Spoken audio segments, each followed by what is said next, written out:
what's going on.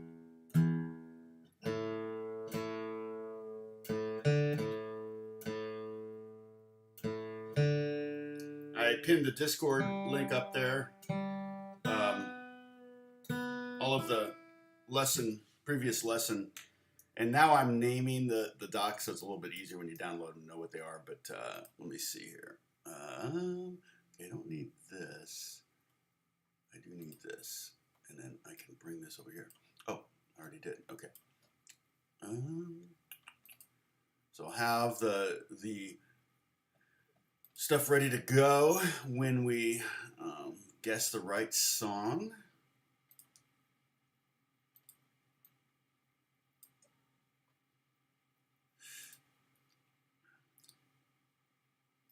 And you know, again, when I was teaching, back when I was teaching private lessons, I would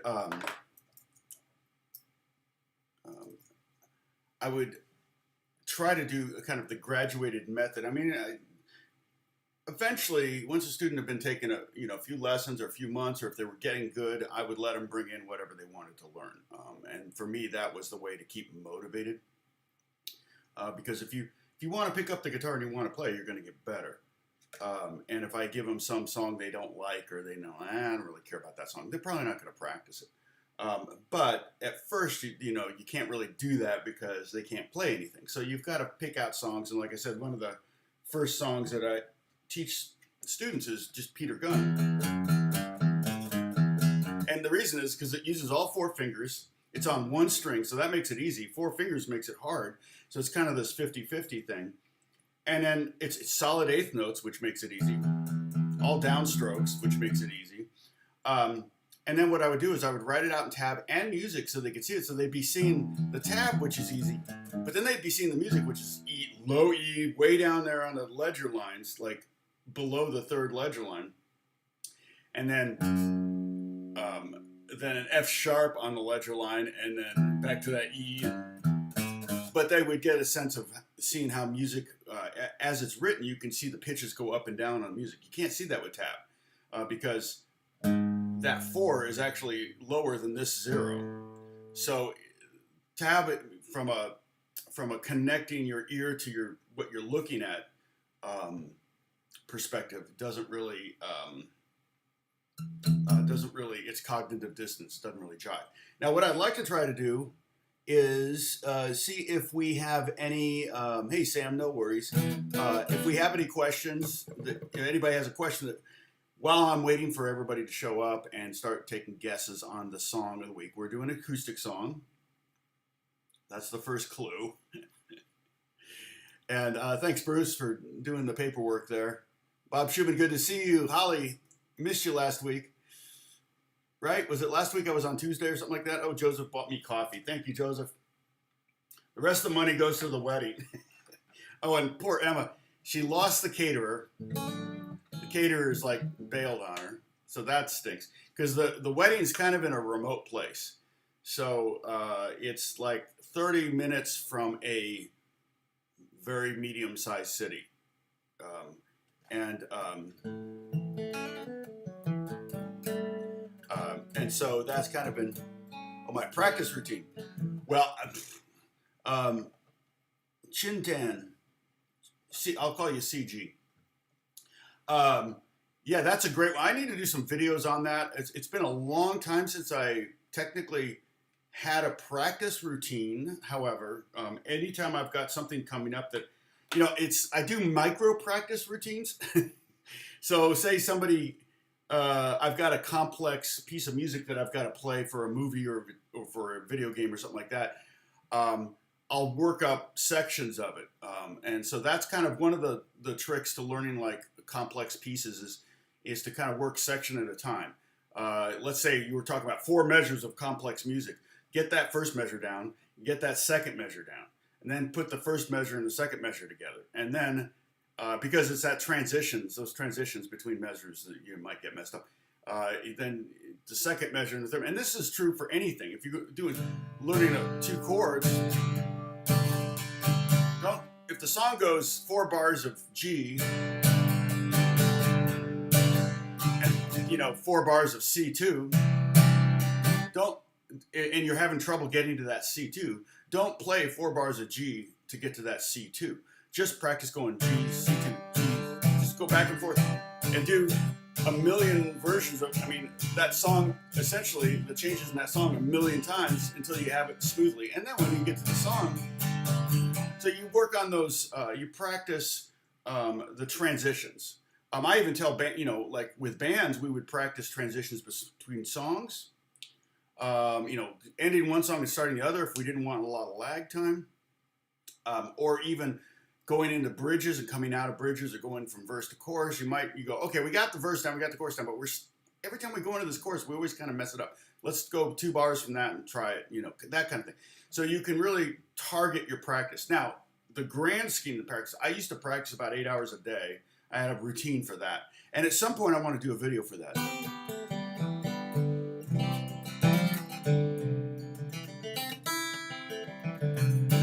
But because I play all day long, I don't really feel the need to practice so much. I'm getting paid to play.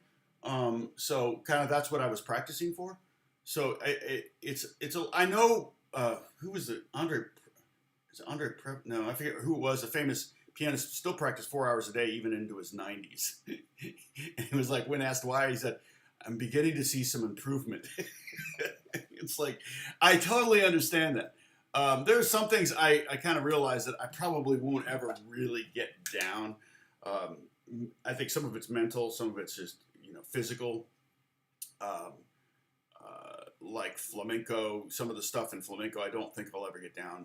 Physically, just something that I should have started playing when I was 7, like most flamenco guitarists. And then like bebop jazz, mentally, I don't know how they think so fast through those changes. They're not memorizing licks or anything like that. They're actually playing through it, and it's just for them, it's just like reading, speed reading a paragraph. It's like you can read through a paragraph. Some people can read it really fast. Some people can't. And the same thing with bebop and fast jazz stuff. And again, I was working on jazz. I don't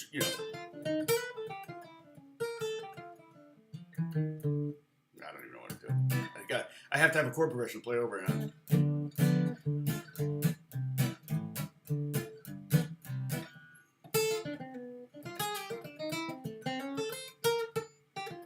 Yeah, it's going by too fast. But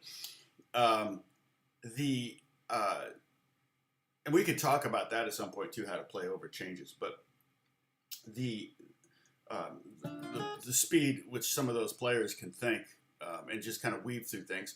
And maybe for them, it's just like, yeah, it's not that hard now because I've been doing it for so long. But so that's my practice routine. January.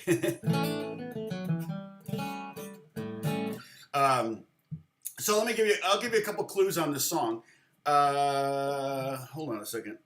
Do I really need to go through all of these? Okay. We're looking at all the songs we've done. Yeah.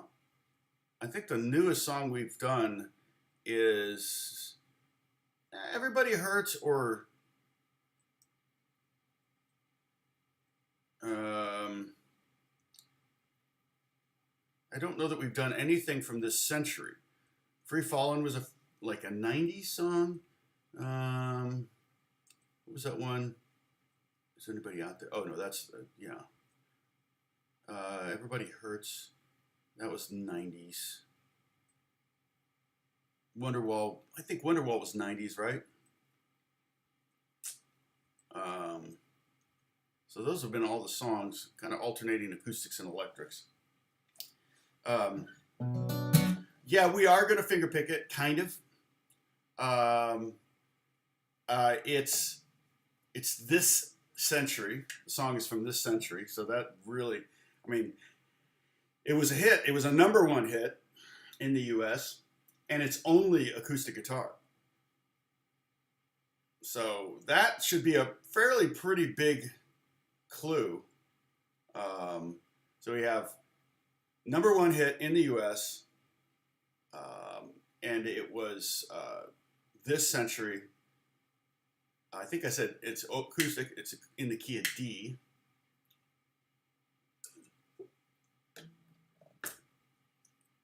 and it was solo guitar. So, and technically it's a band, but really not. I mean, it's a band, but it's kind of a one-person song. No need for a band for this song. And it was the band's pretty much only hit. I don't want to say they were a one-hit wonder, but I looked up the artist, the lead singer he's on Instagram, and he only has like 11,000 followers. So, no, I don't judge anybody by that. I'm not judging anything other than the fact that, yeah, they must not be still having hits. That's the only thing I'm deriving from that. No, Simon & Garfunkel would be definitely in the 60s. And that would be a good one. Simon & Garfunkel is pretty hard stuff. This one we are going to, okay, again, I was talking about how when I taught, and maybe at the end of the lesson, if MG or whatever it was, whatever the initials I said I was going to, I forget, what was that? If he's still around, or he or she is still around, where are you? You said practice routine.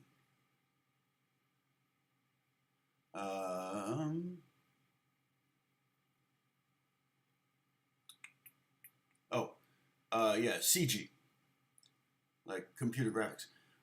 If you're still around, I'll talk about my practice routine at the end of the lesson when I was doing the 8 hours a day, and it was pretty consistent. Certain things I was working on, and I kind of had a lot of it memorized. A lot of it had the capability to be memorized, so I could do it when I was on vacation. But sometimes I would target, because I would break up that practice routine into no, well, it was a #1 hit. You probably would call this acoustic alternative. Is probably what you would call this. Oh, you still okay? So hang out, CG, and subscribe if you haven't. I do this. I try to do this every Monday. Although the last few weeks, I think we've moved to Tuesday or Wednesday. So it just happens. I've got a lot of work to do today too. So I've got to do a kind of a pseudo 80s Diana Ross track for a film. And then what they're going to do is they're going to slow it down. So we're going to record a track and then they're going to stretch it. So it has this really weird ethereal kind of vibe to it. So. But I think it's just a short film or something. But like I had a whole series of classical stuff that I did, and I did jazz stuff, and I did rock stuff, and I did, sight reading things. Those were kind of my 4 main things that I worked on. And then when I would go on vacation, generally I would take my nylon guitar, so I would just practice the classical stuff. So I'd bring some classical music. Eventually I was starting to study flamenco, so I brought some flamenco music. But I would bring classical music, and then I would spend, instead of 1 hour a day doing Segovia Scales, I would spend 2 hours or something. When I did this on vacation, you're like, well, why would you ruin your vacation? For one thing, for me, it was kind of fun. But the other thing was that, vacation was usually at a beach with my like a big family reunion kind of thing. So everybody was like, oh, play guitar. So I'd play some music, and then, I would, also want to spend some time alone, so I'd find a quiet place and I would do a lot of the practicing. And I probably didn't quite get 8 hours a day, especially on the driving days. But every day I had a guitar in my hand. But the reason I would do it on vacation is because I never felt like I deserved one, because I wasn't working enough. Now when I go on vacation, I'm like, yeah, I don't need to take a guitar with me. I like fine if I don't play guitar for 10 days. That's not going to bother me at all. Maybe in Amsterdam, I will go to a guitar store for like 5 minutes and play a guitar and then leave. And that's it. That's all I do. So, okay. Have we had any? Okay, so we're in the key of D. I was listening to Sound of Silence last night. It's amazing. Two voices, one guitar. I know. It's such a great. I loved Garfunkel's harmonies. Their harmonies were not your typical like just follow each other thirds kind of thing.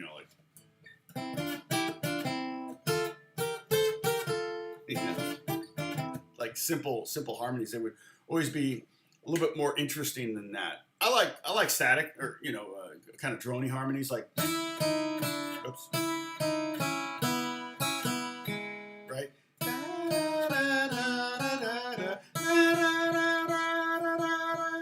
You know, so, I don't know who, if it was Paul or John was singing this, and then the other one.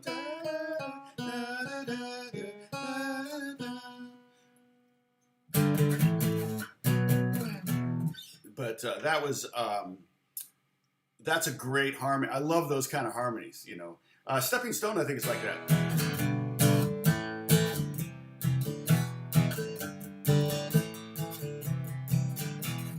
Oh, recording guitars. Well, that's happened. It's a couple different ways. I just played on his new record, which I don't know if when or if it's coming out, and I did that here. So I did a lot of electrics on that, and some acoustic, steel string acoustic. I think Ramon Stagnaro, who just passed away of COVID, he did like a couple months ago, 3 months ago. He did all the nylon guitars. He was the master at that. He's going to be very missed here in LA. Because he could do all the ethnic instruments from South America, so he was great at that. And then the record I did for, what was it? I can't remember the name of it now. I keep something, but I played on. We did that at East West, and 3 days of recording. I was in my own little booth, and Luis Conte was playing percussion, who's a great percussionist, and Walter Rodriguez, who you all know, or most of you know, the drummer who was at my church. Now he moved to Nashville, so he's in Nashville now. He was a drummer. It was John Payne on bass. Michael Thompson played electric. So on that record, I played just steel strings. So I just brought a bunch of steel strings, sat in a room. They put a couple mics in there. I think a U47 and probably some kind of pencil mic. I can't remember what Benny used, but yeah. And Marco was there and played a lot of foosball. So that was like, man, we had to force him to stop playing foosball so we could keep going. But we were getting paid a daily rate, so it didn't really matter to me if we weren't getting paid by the song.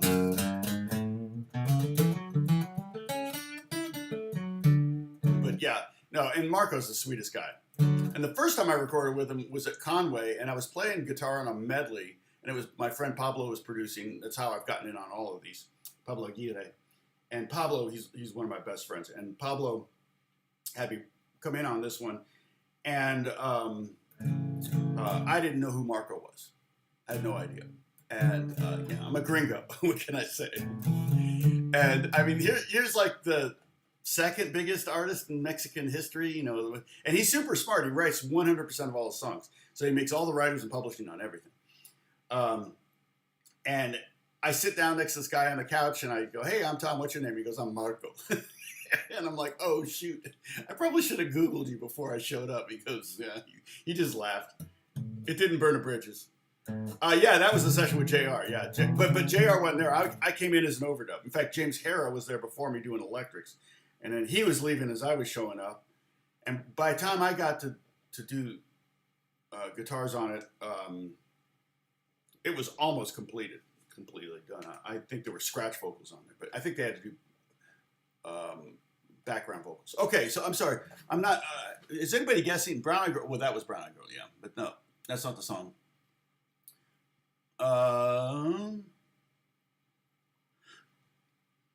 Okay, now keep in mind, a lot of you may not know this one. Max, you're close. Max, like, wait, what? But because you don't keep up on the charts, but it's a nice tune. The reason I'm kind of teaching this one is because, again, it's kind of one of those graduating things. We're going to have a bar chord. We're in the key of D, but we're going to play D like this. We're not going to play D like this because of what we're going to next. So you want to be able to bar this far. You're going to want to be able to bar here to make an A chord, okay? And you're probably going to want to be able to bar kind of here to make the B minor chord, but really we're not going to play. And this artist, he used his fingers, and I watched him play, and he kind of did this bass and finger strum thing every morning. No, that's a good guess though. Sugar Ray, that's the right era, And that's not a bad one. Is that just a guitar loop? I think it's such a redundant guitar loop, which is kind of what, you know, this song, for example, might be one of the last, for a while, like in the pop charts, one of the last purely song form, verse, chorus, you know, intro, verse, chorus, bridge, chorus kind of thing. Because eventually, and I benefited hugely from this, songs became like a loop. That's a loop I wrote for Home to Mama.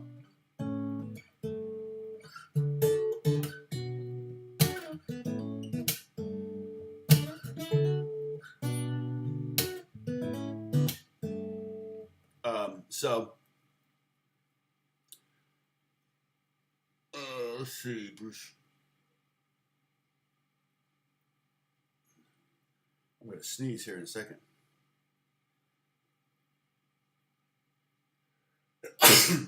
Holly's close too. Holly, good guess, Holly. Okay, now I'm messing with you. So Max is close, and Holly's close. You're 1/3 there.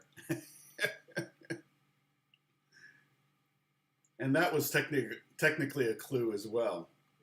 I know, I'm driving you insane. That's my goal, is to piss off my audience, always. I wrote a script, and that was my goal, was just to make the audience mad. Just constantly make them mad at the injustice of everything happening to this one guy. Thank you, Max. Oh, we get a sip for a sneeze? That's not a rule. There's no sip for a sneeze. What did I say? I didn't know, Bruce. That's not one of the rules. We can make it one of the rules, but we need Gary. Gary has to be here to officiate that. So we can't just make up rules as we go. Oh, we're already 30 minutes in and we still haven't gotten the song started yet. This is going to be bad because I'm going to have people go, well, you never taught anything. That's my imitation of people who disagree with me. Sound like my sons when I imitate them. What are you talking about? Ah, very good, Brian. You got it. Woo! Bravo. Brian, good job. How did you figure it out, Brian? Was it the hey? Was everybody saying hey? And I was saying, yeah, there's 1/3 there. And it's a sweet song. So and you play the first 2 chords and everybody knows what it is, and a lot of younger people will sing along. So it's kind of a bridge to younger people.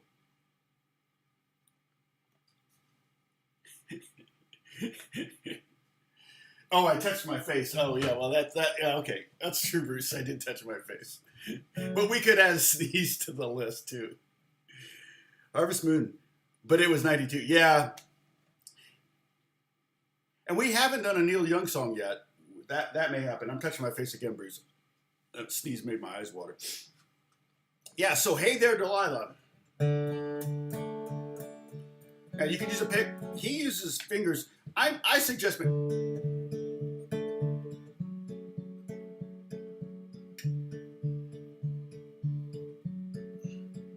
goes in. Hey there, Delilah.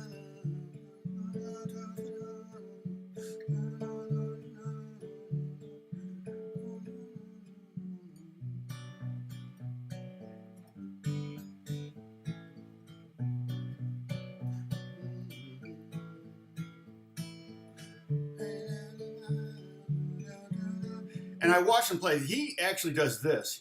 He kind of had his 3 fingers, I think, even on the guitar, and he was going like, going like this. I can't do it.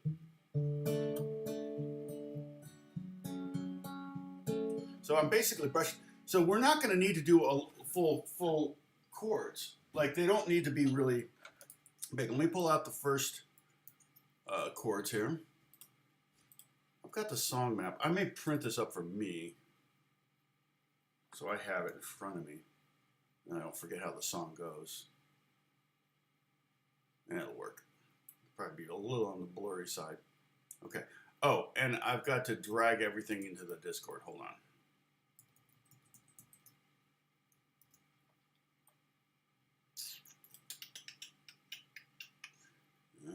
So I'm dragging all these files over to the Discord. So you see that Discord link at the top. You can do that. All the pings, the screen grabs that I did of the song will be in Tom's lesson PDFs and whatever live stream lesson list. Okay, and I put kind of the name in there. It says HTD. Hey there, Delilah PWT. The PlainWhiteT's. Technically a band. So the information is actually in the title as well, which helps. Okay, so I got to close this, get this out of the way.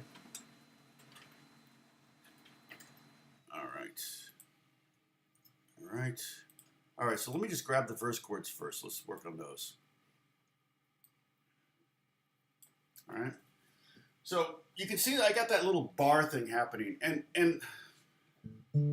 playing A like this, we're going to play G's just, actually, I put third finger. You can just use your second finger. That's a type. Sorry about that. I can change that later. Nah, I probably won't. And then it goes to A5. You don't have to do that. There's a lot of, I got to the minutia because I saw a video of him playing it, so I could kind of get really close to what he was doing. And like I said, I saw him do this. So if you want to, make the D chord. Okay, this may not be the way. We're not even going to hit the E string. So you can kind of do that, but the reason you want to put the bar down is so when you go to the F sharp minor, and we're just making a little mini one, it's very mean. We just take off the second finger, and our far finger is right there. Bar finger is right there. Oh man, my mouth doesn't work today. And then our third finger goes over here to that, and you can see that. That's the second chord. So you can do my practice tip and just go back and forth. Almost sounds like a...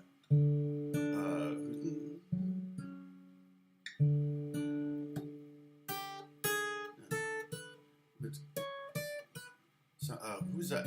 That classical... Giuliani? How do you say that? Holly, you know that song, right? Who's the composer on that? It kind of sounds like it, but you can practice doing that if you want. But I almost prefer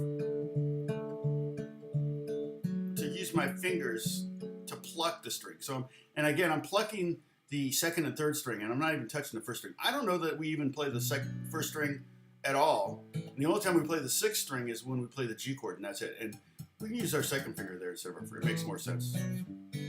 Okay, and there's going to be some single note stuff. Okay, so for example, he does, he just hits an open A. He doesn't go to an A chord there. He doesn't do that. I thought he did, but when I listened to it, and then when I watched him play it, same thing. He's kind of not a very accomplished guitar player. So he kept everything really simple so they could sing and play it. So that's the first thing you want to get down. I'm plucking the D string open, and then the second and third string with my first and second finger, getting the third string with my first finger, and the second finger on the second string, and it just kind of pull up, and you're alternating. It's just eighth notes. 1 and 2 and 3 and 4 and like that. Okay. It's amazing how something so simple can be so recognizable. And here's one of the reasons. Okay, we're going to get into the theory here a little bit too. If you look at the chords on a verse, and I touch my face. Everybody take a sip. It's one of my drinking game rules. If you look at the chords on the verse, we have the 1 chord, then the F sharp minor is the 3 chord. That's unusual. Of all of the 6 chords, the 1, 2, 3, 4, 5, and 6 in any key, the least common, the chord that shows up the least in songs, particularly pop songs, is the 3 chord. Okay, then we have the 6 chord, we have the 4 chord, and we have the 5 chord. So 1, 6, 4, 5 is very common. It's that F sharp minor. In this case, it's the minor 3 chord. It's just naturally occurring minor 3. That is kind of the surprise, or that makes it unique. And it's just like he just found that thing. And the fact that it's a sweet song and the lyrics are kind of sweet just makes that. It just sounds like, it almost sounds like a movie score. practice that, and that's how the song starts. Hey there, Delilah, New York City.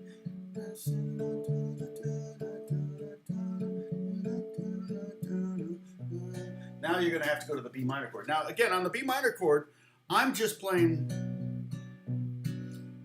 You don't have to bar. You only have to get this finger. Remember, I'm not playing the first string at all any time in the song. And so the only thing that, with a B minor chord, the only reason for the bar is so that you can get the fifth string and the first string. So we're really just getting, and then he's not, like I say, he's not going to A, so we don't necessarily need to be able to play. But we're going to need to be able to do that bar. But here, we can just play. The one thing you might want to do, though, with your first finger is deaden the first string with the flesh of your finger there, so that you don't accidentally, if you're doing the brush thing. I like the sound of that. That's kind of adding a four to that B minor chord. Yeah.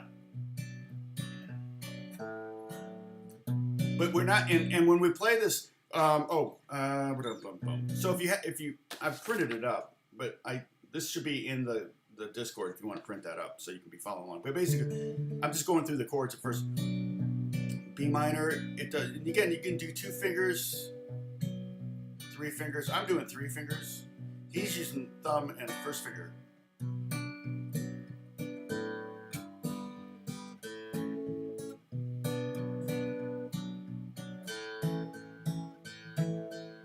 And then he pretty much ends a lot of the verses with that A5. We'll get to that in a second. Okay, so B minor, again, so it's first finger on the 2nd fret of the 5th string. And then I'm going to put my 3rd finger. So there's our kind of little mini power chord. Okay, my 3rd finger is on the 4th fret of the 4th string. My pinky is going to be on also the 4th fret, right below the 3rd finger. And now we got a bigger power chord. We got B, F sharp, and B. And then we're going to put our 2nd finger down here on the, and I won't isolate that finger for you, or otherwise I'll be flipping you off. But that's on the D on the 2nd string, 3rd fret, okay? And that gives us our B minor chord. And then you just take off your first finger, hitting that open A string. And you have all that time to get to the G chord, which is really simple. You just put your 2nd finger up there, okay? So practice that. Okay, and we just do 2 Gs, 2 beats of G and 2 beats of A. We'll get to that in a second. But again, it's those transitions. So the song's a little faster than that, so it doesn't sound like you're there.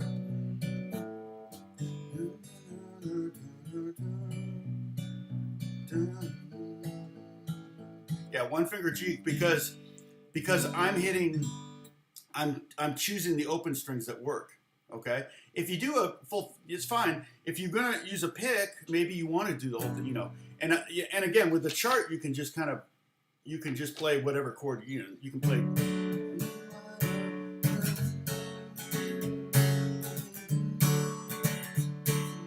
Do the John Lennon at D chord.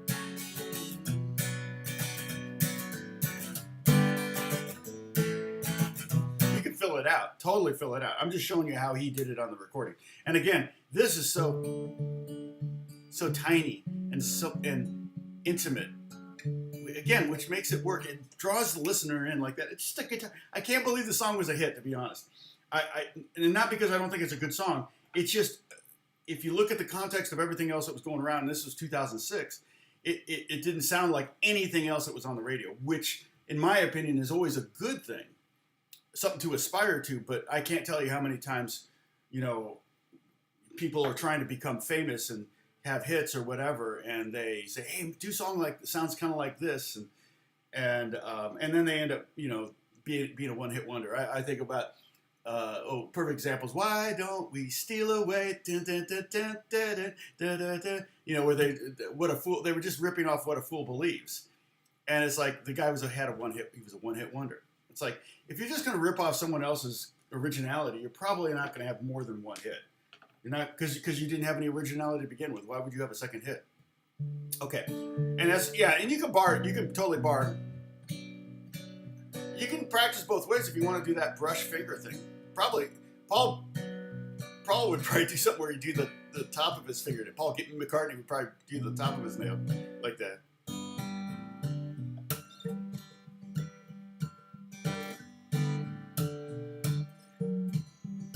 He would probably do something like that, but you know, he would probably.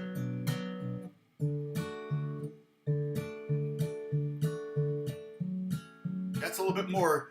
When you use the top of your first finger with the nail, it's a little. That's a little bit more intense. It almost sounds like a boom, boom, tap, boom, pap, boom, pap kind of drum beat. With the fingers, with the brush, or the fingers, you can really make it as tense. You know, it's kind of like playing classical guitar. You can really control the dynamics. Okay, and actually, we got that F minor, F sharp minor. Practice going from F sharp minor, do that, and then go B minor and do that. And when I'm doing the B minor, I'm getting 3 fingers. I'm going ahead and using 3 fingers. Mainly because my third finger is the only finger right now that has a nail on it. Dang nabbit. I hate not having depth perception. I broke both my index and middle finger because I hit it into something when I thought it was further away than it was, and I broke my nail off. It's like, yeah, it doesn't come into play very often. I play tennis. I've never had a car accident. I mean, I've had car accidents, but I've never hit anybody. I've always been the hitee. Yes, that's a great example, Holly. Yeah, that's a good example. And then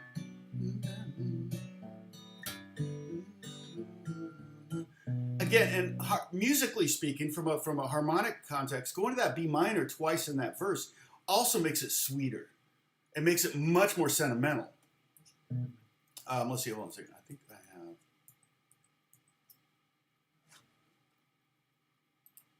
Yeah, so it's, hey there, Delilah, what's it like in New York City? I'm 1,000 miles away, but girl, tonight you look so pretty, yes you do. Times Square can't shine as bright as you. I swear it's true. Hey there, Delilah, don't worry about the distance. I'm right there if you get lonely. Listen, close your eyes. Listen to my voice, it's my disguise. I'm by your side. Oh, no, so that's basically what's happening, okay? It's such a sweet song. It's a good one to learn. Like I said, it brings us into this century for, you know, if you've got, because most of you are my age or in my age range or maybe older. Hey, blah, blah, blah, blah, blah, blah, blah. Loopy, JCB. Who's JCB? JCB, not John Cougar Mellencamp. Doesn't sound like a song title by, well, it might be a song title by John Cougar Mellencamp.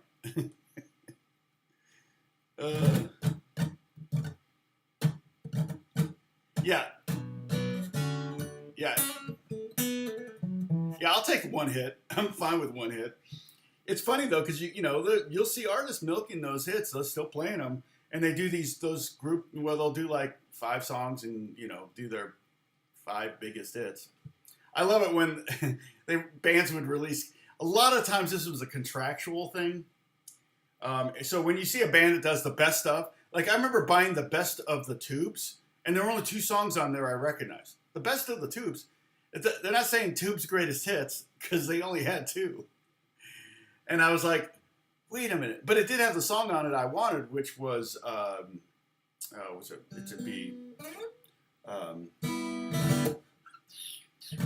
think of it right now. But Lukather did the solo on it. In fact, the 2 hits they had were produced by David Foster, which is kind of why they had hits. You want a hit and pop hit, then get the pop producers to produce a song.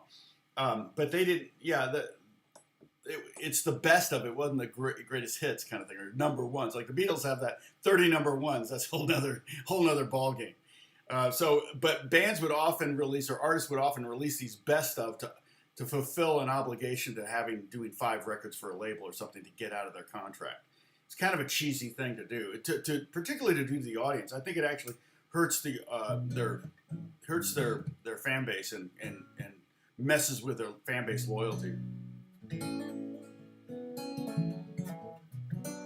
So yeah, so that's all the. So simple. There's not even a third in that chord, the first chord.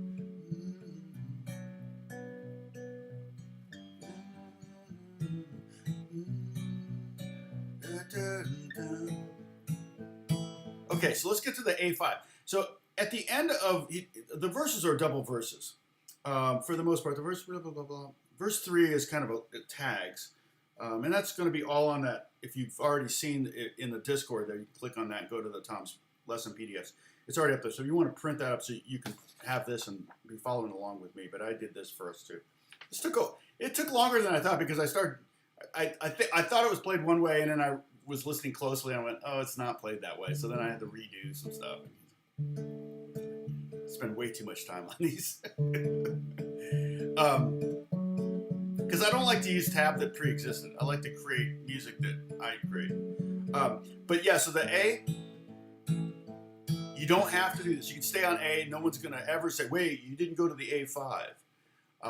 But basically, if we go add our pinky here, we play open A, 2nd fret on the 4th string, 2nd fret on the 3rd string, and 5th fret up here, we have A, E, A, E. So it's just 5s. And I'm not sure why he did that, but I think probably what happened is if you look at the song, lots of melody.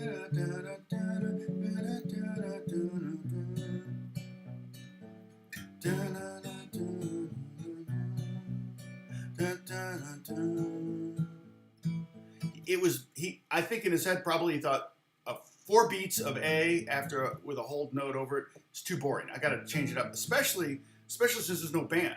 So your bass player could or something. Your bass player could do something in there, fill it in, or drum could be, you know, and so it was probably his way of filling in, you know, to make it just enough more interesting to propel you into that second half of the verse. Okay, so those are the verse chords, and the chorus is actually simpler. It's only kind of like 2 chords.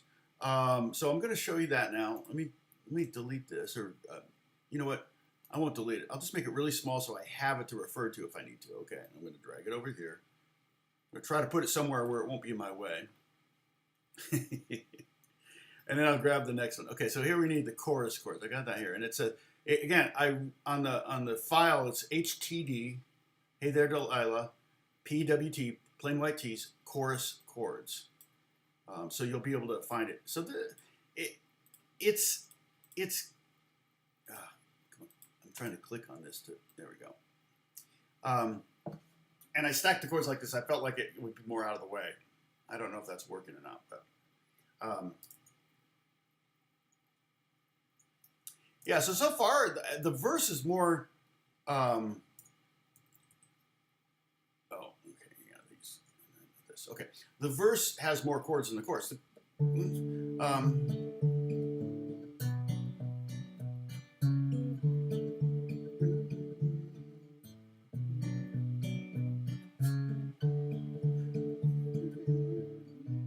So basically, we're just going to do the same thing we did on the verse, but we're just going to,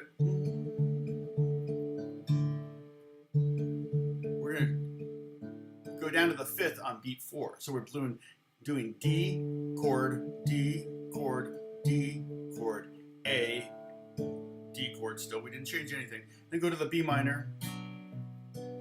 And you can go with two notes there. You could go with 3 or 2 on top. So in other words, I'm playing the bass note on the 5th string, but I'm playing the 1st finger on the 4th string, 2nd finger on the 3rd string, and so I'm using a very classical technique, right? Just kind of grabbing and pulling up like this, assigning a different string to each finger. Okay, he's doing this brush thing where he's doing that. So he may hit 2 or 3 chords, 2 or 3 strings. It's not really directed. With this technique, we can direct and go, okay, I want 3 or I want 2. I can choose the 2 that I want. So if I'm only using 2 fingers on top, and go for the 2. Because what happens, he actually does, he doesn't just hit a C sharp there, he actually hits kind of a D chord. Let's see.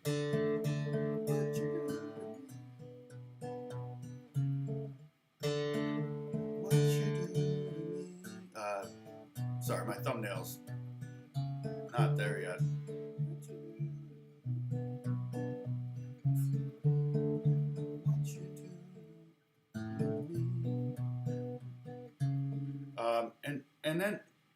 And then he goes D. So at the end of that, so it's the D chord and then D over A. So 3 beats of D, then 1 beat of A, D over A, 3 beats of B minor. And again, you don't need a bar. You don't need a bar. You just need to get this window. I put the bar there because, and even for the D chord, we don't need a bar because we're not hitting the first string and we're not going to F sharp minor. So it doesn't have to be that hard of a song. And, but it's kind of a nice soft entry into bar chords. It's kind of why I was talking about how this could be one of those graduated songs where it'd be like, oh, this is a song I would teach before I would teach, say, Hotel California or something where you're going to be required to play a bar chord. But the nice thing about Hotel California, I think you're capoed at the 7th fret, so it makes bar chords a lot easier, which is also another way to introduce bar chords in. Or Yesterday would be one that, very similar. And of course, I taught it wrong for years.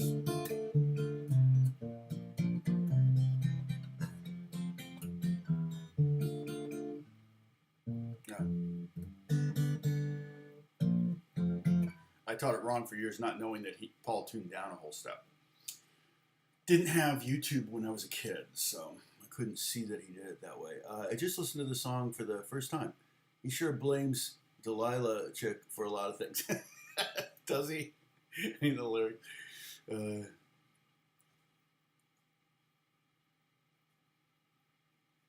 Yeah, it's funny. He says she's an actual girl, but he never dated her or anything like that. It was just someone he knew. It was the actual name of a girl he went to school with in New York. So, and this song was recorded just down the street from here in North Hollywood. So, in 2004, but it didn't come out until 2006. So it's kind of interesting. It was Hollywood Records too, which is Disney's record label. It's like it may have appeared in a TV show. Let's see. I think I have do I still have the Wikipedia up? Song was recorded. Please. The bonus track with a string section written for form. There is a bonus. There is a string section on it. That's true. After meeting Delilah, why does she have a link? She's a long distance runner. Oh, interesting. National steeplechase and cross country runner. Interesting. Through a mutual friend, 2002. He thought she was the most beautiful. Well, I'll see about that. Let's see. He thought she was the most beautiful girl he'd ever seen. Okay, well, it's hard to tell when she's covered with mud. Sorry, steeplechase is not a clean race. Let's see. I had to imagine I was with this girl. Yeah, he was just kind of, it was maybe more like a fantasy. He was pretending like, when she had to deal with the popularity of the song written about her. When I'm at the gym, it's playing. When I'm at the pool, it's playing. Part of me wants to scream at the top of my lungs that it's about me. Another part wants to cower and say, it's beautifully written. It's pressure to live up this ideal. I don't know how to be polite to you. But, ditch him. It was funny. 104 is the tempo.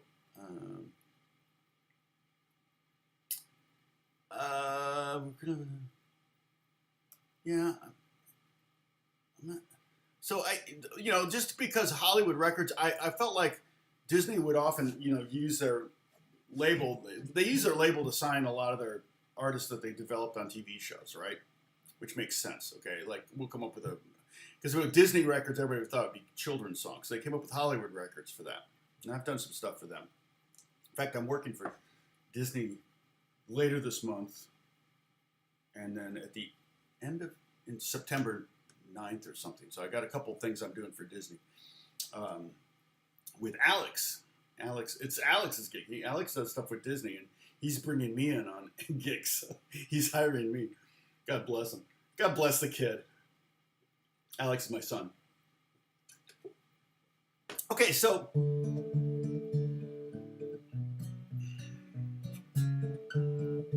what you do to me, oh, what you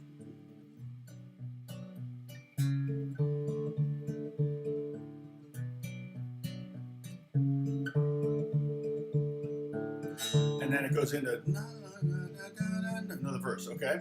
So it goes back to the verse chords.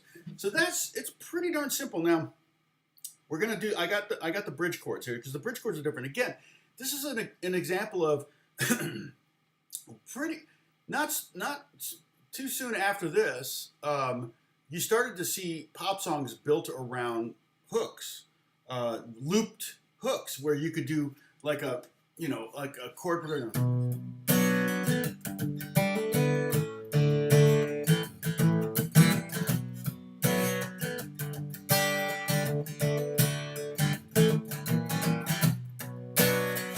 And they would loop that, and they would come up with a verse melody and a pre-chorus melody and a chorus melody and maybe a bridge melody over the same chords. And it was like, my job was easy, just coming up with a...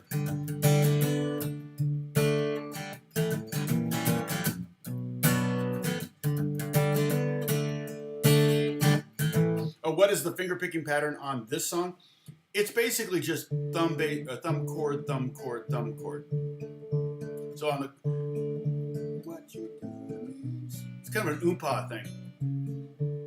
And at first I thought it was doing like a A over C sharp chord there in the transition from the B minor back to the.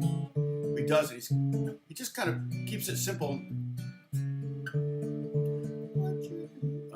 I always forget to do that A in the bass, but that's really important.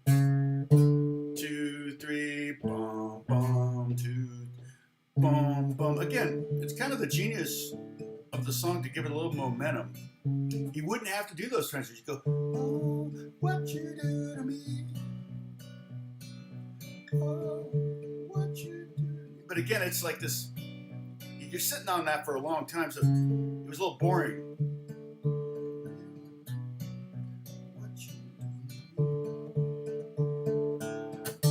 And then it goes back into the verse. Does that help? AJ, did you get that? You're talking about this. I'm assuming you're talking about this song. Okay, now let me make this tiny. We're cruising through the song though. And if you don't want to do the Discord thing, I'll put up the...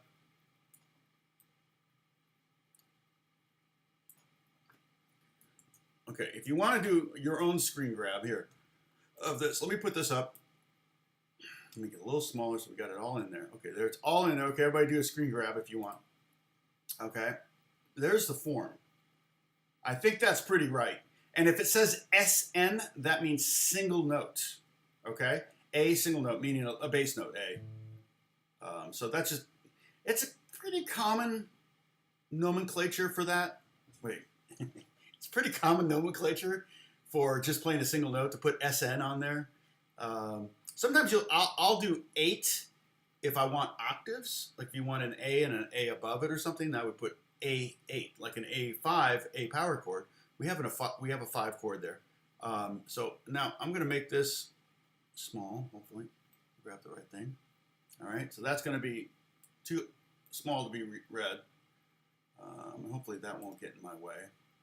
What do I put down here? I can overlap these. Doesn't really matter. It's just if I want to reference them, I've got them handy.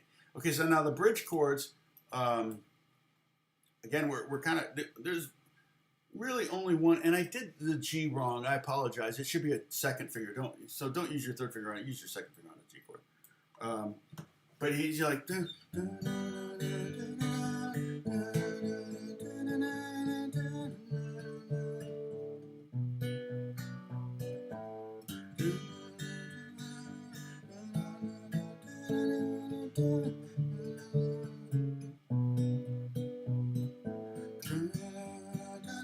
you might want to do just 2 fingers, now that I think about it, because when I go from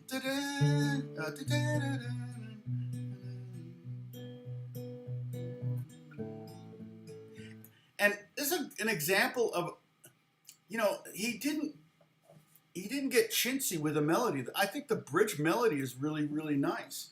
Kind of follows the chord. I'm sorry, I'm not a very good singer.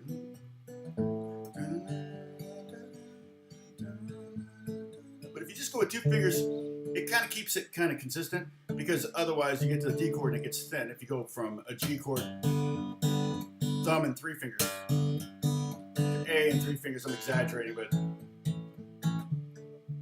because it's so loud, it's so quiet. but if you just use 2 fingers, it's more consistent. See, isn't that magic? You can even do like 2 fingers and brush too if you want. I mean, the world is your oyster. Where am I? I'm lost in it. The bridge. I'll just start the beginning of the bridge. A to D. D over A in the bass. B minor. A single note. G. 4 A's.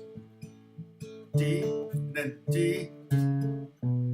D over C sharp. He doesn't do the D over A to B minor the second time. He goes C sharp, which is kind of cool to mix it up a little bit. Maybe it was an accident, but I think it's the only time he actually uses the C sharp going from D, which almost makes it a lot easier than going from B minor, because you got to kind of do that thing. And then after goes B minor, single note A again, G.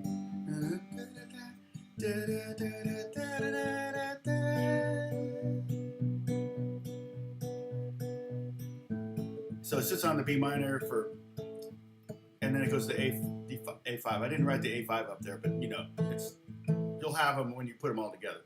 And if you want to grab all those these screen grabs, these pings, and put them on, you know, you can drag them onto one Word doc and then print it up, so you have all the chords on one page for each section. You could even chop these up, and because really it looks like there's a lot of chords, but it's the same chords. You know, a lot, like each section uses a D chord, and each section uses a B minor chord. So it's kind of like that. It's not like it's a million chords. It's just it's the way I organize the chords to teach them to you. But yeah, you could throw them all into one Word doc, and that way you have everything printed up right there. I mean, dang, we've done how many songs now? 17? So you got quite a songbook if you're putting them together in a book. Kind of a fun thing to do. And occasionally I'll upload a PDF or something, but that's if I do like a full like a full song in tab and music or something like that, which I haven't done. We did that with the bluegrass stuff, right? When I wrote those bluegrass songs for us, that was fun. And it was a challenge, and it took a lot of time. You know, I make like $2 from these videos, so it doesn't justify the time spent. But it's more of a labor of love, because I love you. I mean it. I love you all. So and then it goes after that goes to the A. Oh, what you do to me? Just that. Oh, what you do. Oh, what you do to me. Oh, what you do to me. Oh, it just loops that. And eventually it ends on a D chord. Okay? And it's a pretty simple song. It was actually easier to, I don't know if you're getting it or getting close. Yeah, it's very popular. You play it and people know it. A lot of ages. And it's lyrically, I think it's pretty sweet. I don't know what you're talking about, Joseph. I mean, that's the lyrics right here. Is he blaming her for, I think he's just wishing, he's hoping to be famous. Trust me, you know, I could have written this song for Beth. 1,000 miles seems pretty far, but they've got planes and trains and cars. I'd walk to you if I had no other way. Our friends would all make fund of us, and we'd just laugh along because We know that none of them have felt this way. Delilah, I can promise you that by the time we get through, the world will never ever be the same, and you're to blame. Hey there, Delilah. You be good and don't you miss me. I mean, it was it was inspired by a girl, but it wasn't written for her. I mean, I think when she said that it like bothered her, it's like you need to be able to separate. I mean, Delilah is a pretty rare song, and I mean name, and there's a great Bread song, Aubrey, and we have friends that named their daughter Aubrey. It's a beautiful name, and it's a beautiful song. And they had no idea that there was a song called Aubrey. That's what's so funny. So people keep referencing. They're like, I've never heard of Bread, let alone Aubrey. I'm like, yeah, it wasn't their biggest hit by any stretch. Bread is one that we might do. So be aware that for acoustic songs, Bread is a great song. I like.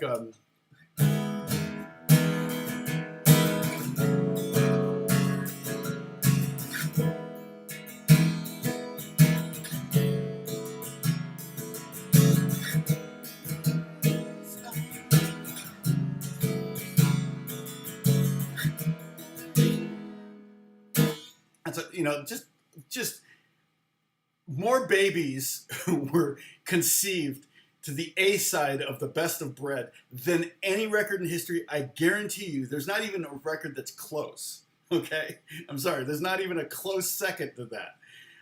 That record got more people pregnant than any record in history. Okay, these might be better. They might serve as better if they're up here. Anyway, I don't really need to reference them, but they're there. I just like to do it in case I need to, like, I got a question about the verse, I don't have to go find it again and I can resize it here. So we good? Yeah, Baby I'm a Want You. Yeah, such a great song. Kind of a dumb title, but Baby I'm a Want You. Diary was one of my favorite songs. I taught Diary a lot, and I think Diary's a D.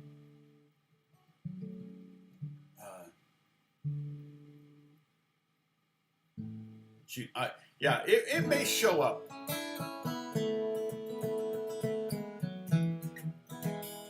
Ooh, Camilla would be so happy if I learned Brett's. Oh, Connor, your husband, yeah. He's very sentimental. Yeah, Brett's songs are very much sentimental. And my David Gates, who wrote all those songs, is the uncle to one of my best friends, and we lived in the same building for 20 years. I haven't talked to him in a while, but Robert Gates, who's a really good composer, studied at Juilliard. I've never met David Gates, but that's his uncle.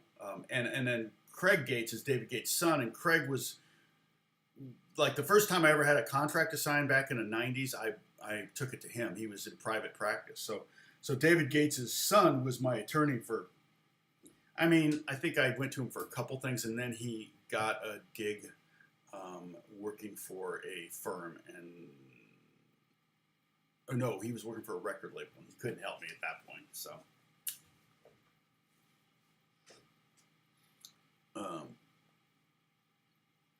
what's a dreams are for those who sleep? That's not the Baby I Want You is not that song, right? That one's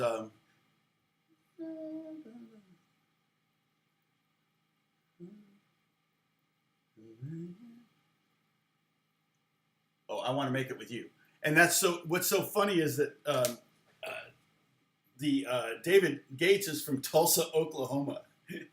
And that was their first hit, I think, or one of their first hits, and he finally got home they were doing a show in Tulsa or whatever, and so the local newspaper that he grew up, his parents had and everything, he grew up reading or whatever, and they did a story on him, and they said, his big hit, Naked With You. They thought it was Naked With You. Did you not buy the album and look at the title? You just went by the radio? You're like, I'd like to naked with you. I was like, what? That doesn't make any sense. Or I think they said it was Get Naked With You. I want to get naked with you. I'm like, oh my gosh. See, now I can't make this video cannot be kid friendly now. So, yeah, If is a great song. If is a really, that's the one, let's see, that's,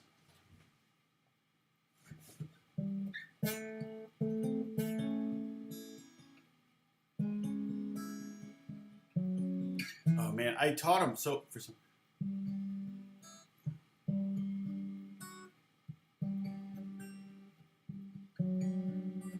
I can't remember. Yeah, there's, you know, if I go to that era, like the 70s, the early 70s had a lot of acoustic songs. A lot of acoustic songs. Eagles, of course. We've done Eagles already. We're probably going to do another Eagles song. I'm always looking for easier songs rather than harder ones. For one thing, harder ones that take more work on my end to create the tab and to make sure it's right. Because if I don't get it even in the neighborhood, I'm going to get chewed out. And I'm going to feel bad later because oh man, I taught it to you wrong. You know, which is kind of like with that, I feel stupid where I put that third finger up there on the G chord and it should be the second finger. But you'll forgive me, I know that. Bob's right on about baby. Let's see. Yes. No, If is definitely a great one. And Diary to me was one of the favorites. That one, I think, was that G major song?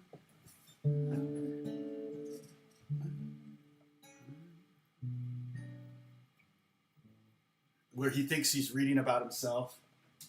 And then he wrote, David Gates wrote, I would give everything I own about his father who passed away.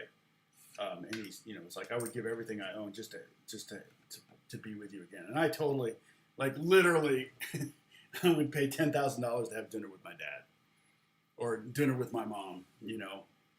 Well, especially if I could have, you know, like with their experience now, like, so what's 10 years in heaven like?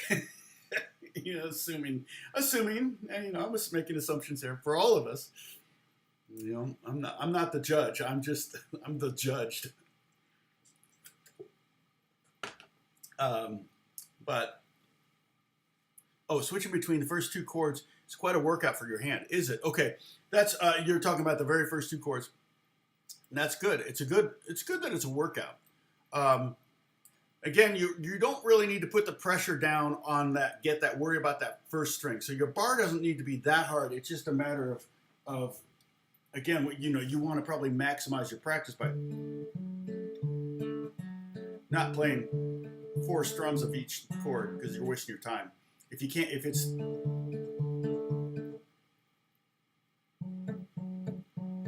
know, like if you can't get the F sharp minor at all, you might want to just isolate that and work on it.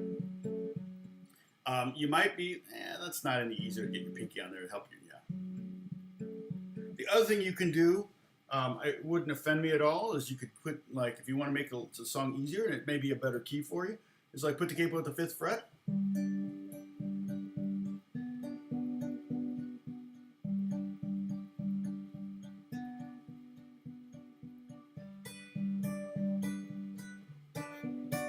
It really sounds like a TV show.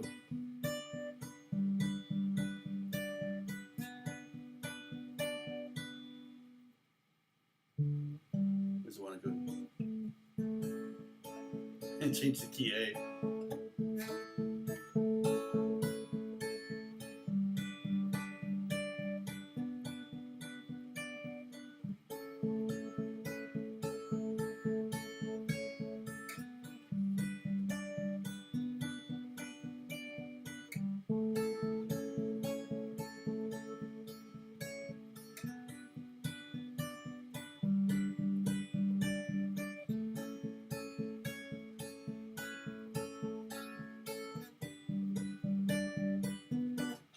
But yeah, you just need to.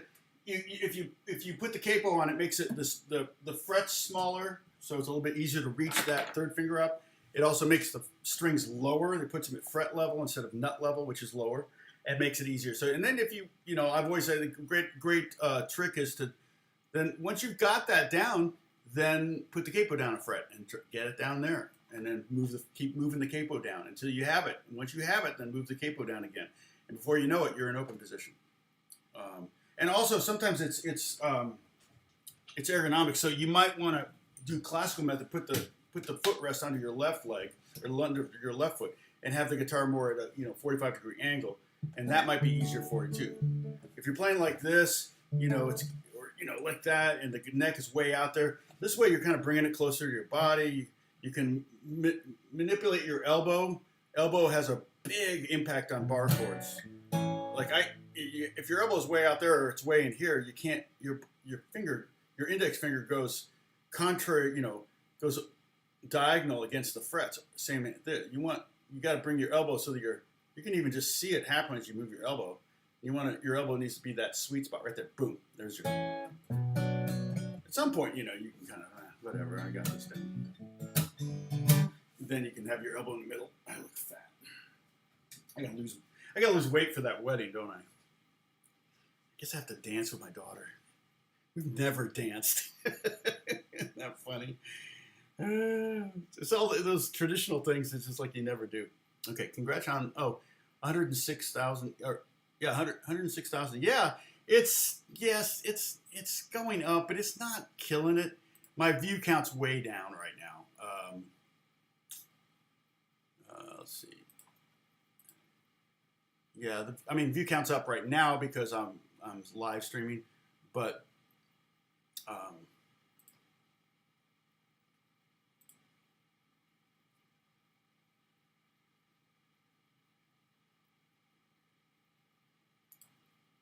let's see.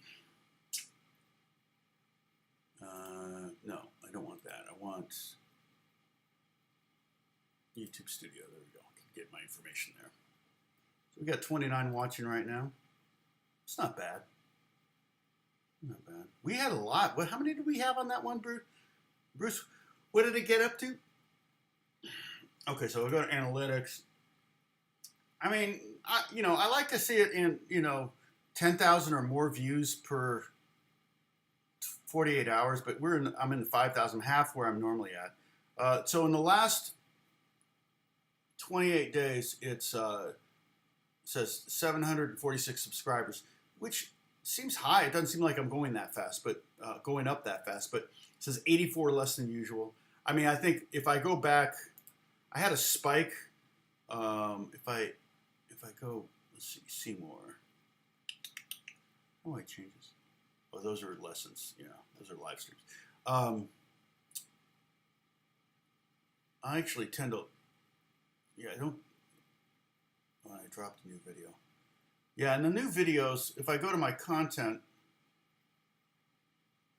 Oh, no, here's what I want. I want analytics. And I click on like the top 10 videos here, top content. 7 tips for older beginners, 1,900 views in the last 48 hours. The Bluegrass Jam, almost 300 views in the last 48 hours. But that's the Bluegrass Jam I did a long time ago. Or not a long time ago. Well, 2018, yeah. And play most any song in open D tuning. That's the next one. 5 songs with only 2 chords. 221 in the last. And now this one is in number 5 position, but that won't last. How to tune your 12 string. That one has got legs. It's kind of grown an audience slowly. But that one's technically the 5th one, and that's got 161 views in the last 48 hours. So we're not talking about, but none of these are like my newest ones. Play most any song in Dadgad. That's from 2017. Oh, 7 more tips for all beginners, older all beginners. That one's number 7 with 149 views. So only 1 view in the last 60 minutes. So it's not like these. I have a lot of newer ones. Let's see. Here's one from 2013 that's in the top 10. So it's like the Greek Bouzouki actually is in the top 20. And it's gotten 72 views in the last 48 hours. I haven't done a cool tool. I could do the pin. I should do the pin. I've got some cool tools I haven't done. I could show the. I don't know. I could do the. Sorry, I'm missing out. How many new subs after the Memorial Day AMA? I know we logged a bunch of. Let me look at that. Sorry, let me pull that up. What am I trying to do here? I'm trying to go here. All right.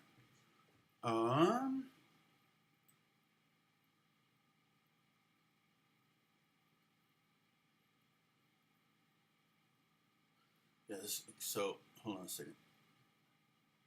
Go back. I have to go back a page. So that was, why are you not going back? All right, subs. So that was checking in. Listen, ask. Okay, the memorial thing. No, it not. I got 21 that day. The day before I got 27, so it didn't really affect anything, Bruce. And then at 19, and then 31, and then 37, and then 19. And this is every day 20, which is great. I mean, don't get me wrong. I'm like, oh my God, I got 30 subscribers on Sunday, whatever, you know. Like now, last Sunday, which is weird, I dropped a video on, was that Friday? And then I got 62 new subscribers on last Sunday. I mean, it would be, I mean, I don't know that it would financially make a lot of difference if I was averaging 10,000 views every 48 hours. But I can't imagine what someone like Rick Beato's getting. Or some of these lawyers that do these videos where they track, like the Amber Heard, Johnny Depp trial. You know, they do really, you see that super chat money come in? It's like, holy cow. I mean, I've always known I'm in the wrong business, but man, I'm in the wrong business. So I've always known I'm in the wrong business. That's not true. You're like, oh, you guys are like, yeah, you get to make a living playing guitar. You're not in the wrong business. Yeah, I know, but I'm such an exception. It doesn't happen. Okay, so the Southern comedian. What's up, friends? Am I the Southern? Stanley McFalls, what's going on? Yeah, so, okay, so somebody asked me, CG asked me, and about my practice routine. So what I would do is, I would do, and I can pull these up on Amazon, so I would do Segovia Scales, okay? There's my classical. You can tell I was writing pop on it because I got a capo on it.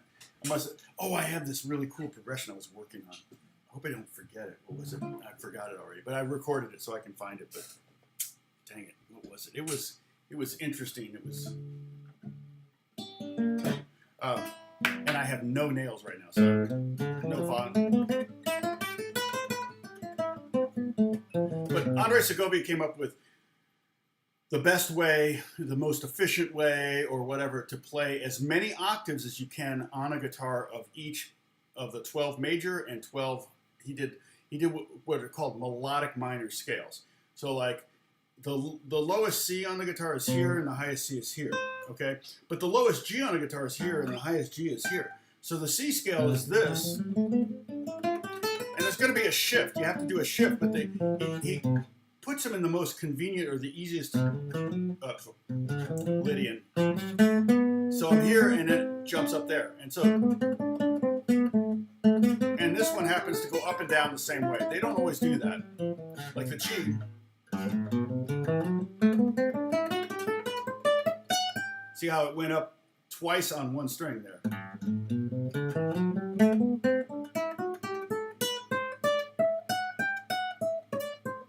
And then it came down a different way. All right, and that's the G. Like, for example, A minor, when I'm talking about melodic minor, it goes up, it has a raised 6th and 7th going up, but then it's regular going down. And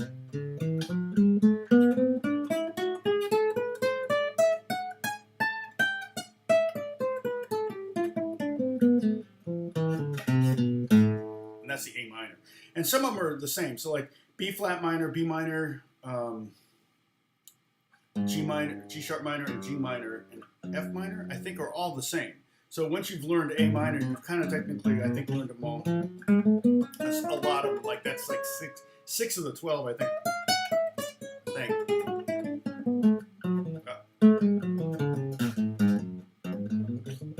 And so it's for speed, and so I would spend an hour or 2 hours on that alone.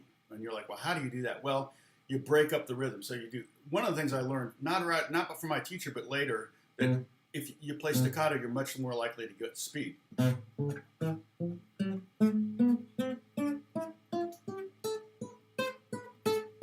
Yeah. Yeah, I think I want to start a hedge fund. Catherine. Yeah, totally. Actually, believe it or not, investment banking. I don't know. I would have done. Brokerage or something. That was my other career choice. Is it the Series 7? My broker, when I was 17, said he would sponsor me, and he was vice president of Merrill Lynch. He said, not Merrill Lynch. What was it? Dang it! What was the name of the company? It got bought by another company. He became vice president. He was the guy that my stepdad introduced me to. And he said, we'll sponsor you if you want to become a broker. We'd love to have you. Because I knew I would like do research. I don't remember how I did the research, to be honest. But when you're doing like the C scale, for example, you do like eighth notes to a click and try to go short. And the way you go short, and we just play one note, like the C note right here, is you put the next finger on the string to kill it. So I'm going index middle. See that?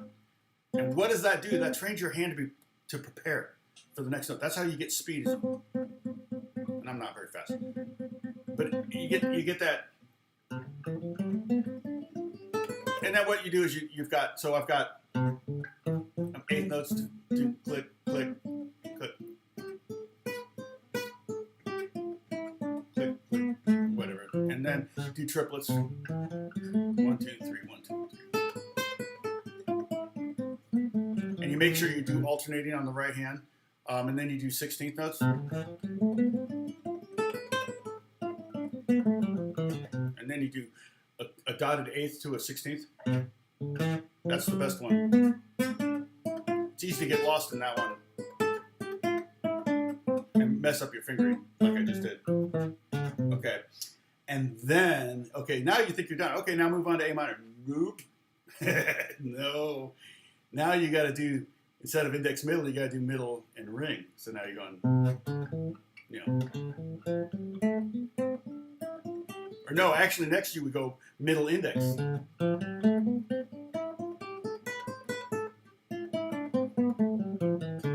And then you would go middle ring. So I went index middle, then middle index, then middle ring. It's been a while since I've done this.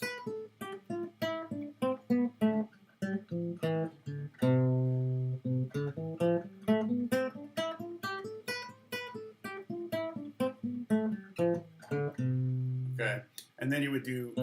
I have a nail on my ring finger, but I don't have a nail on my middle finger. Then you would do. Start on the ring finger and go to the middle. So now we're up to 4. So we got 4 different versions of the scale with 4 different fingerings. Well, we still got more to go. We got index ring, which actually to me is the easiest. And the reason you do this is it's a matter of being prepared for any eventuality when you're playing a piece, because there are all sorts of different times you're going to need to change how you finger things to accommodate the harmony of the structure, where the melody is, or whatever. And then, of course, you're going to do ring index. And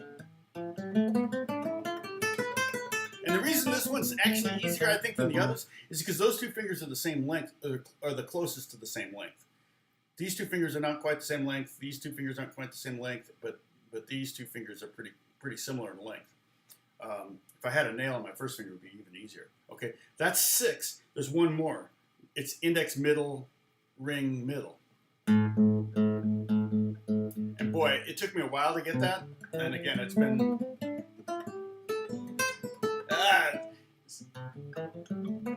I'm not going to use rest strokes.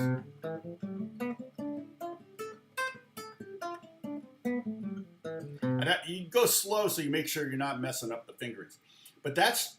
And then you've got 24 scales.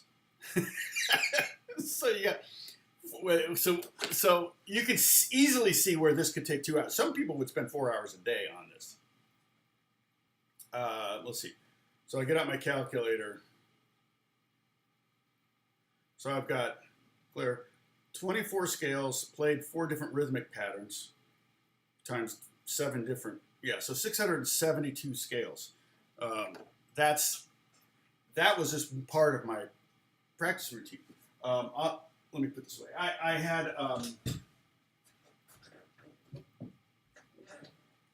think I can find, it can't be very much money. It's probably, you know, you can probably find them on Amazon. I'll try to find one here for that. If you want to have it, it has the, it's, well, they probably have versions with tab out now, which totally makes sense because trying to figure out where,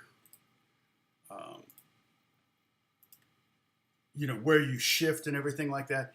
It's not really obvious in music. Segovia Scales. All right, see if I can find one here, or like a cheap one. Here's a, yeah, that's not what I want.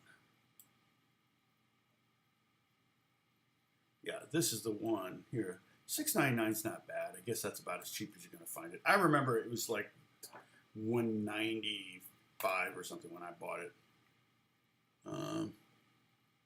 It's free for Kindle Unlimited. Let me just see. And I bet you this one has tab.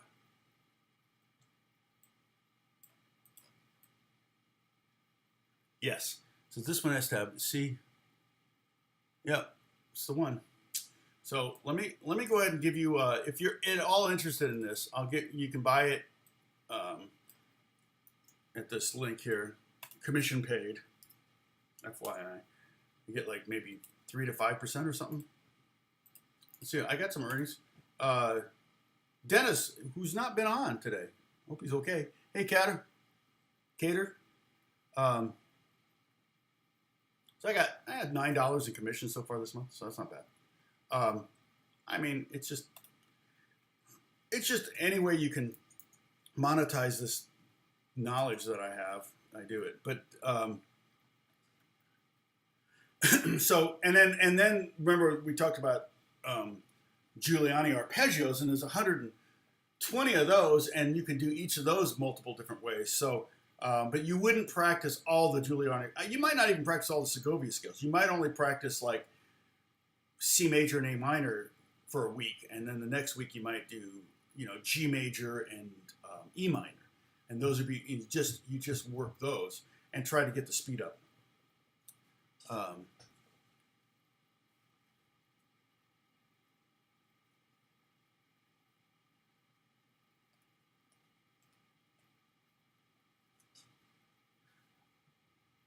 Oh, YouTube video from Maria. How to resynchronize. Oh, Catherine's got mouse poops on the guitar. Well, that's why you use a vacuum cleaner. I guess you could wear a mask. Oh, you have a HEPA vacuum. Oh, nice. Dennis is lurking. Okay, hi, Dennis. Good to not see you. Yeah, Lysol. Yeah, Lysol. Was that a Windex? Is it from my big fat Greek wedding? The mom's spraying everything with Windex. So this song, yeah, Hey There Delilah. That's the song. PlainWhiteT's, and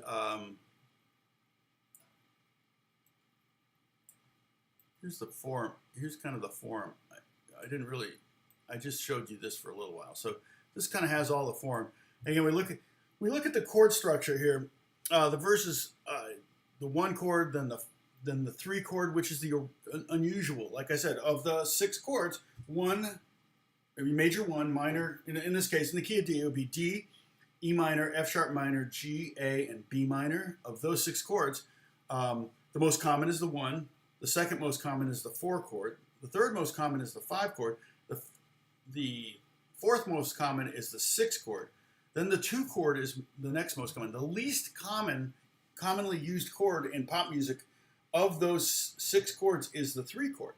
So here's a song that utilizes that to come up with originality. If he had gone to the minor chord, the 6, that sounds like a million other songs. If you'd gone to the G, same thing.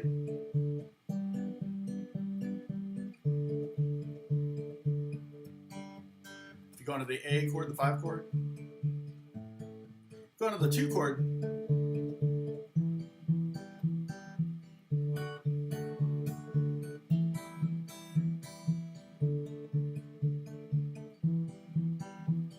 Oh, you work on one scale a week, yeah, and then move on to another. Yeah, I would, and if you were doing that, I would alternate between major and minors, so you can kind of learn the minors at the same time. Because the minors are weird; they're different descending as they are ascending, because you're going up when you like the A minor, you're playing a sharp 6 and a sharp 7. It almost sounds like a major scale except that third. But that's not how you play it descending. Descending, you go.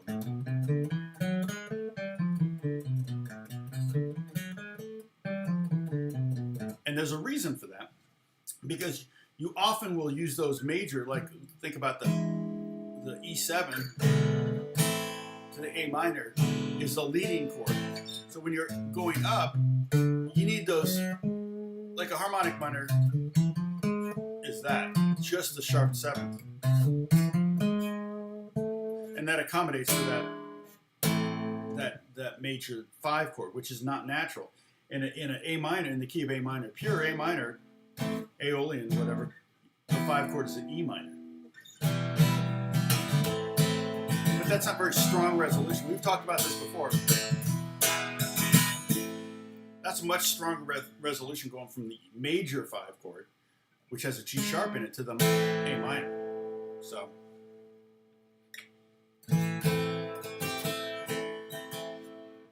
Yeah, we could learn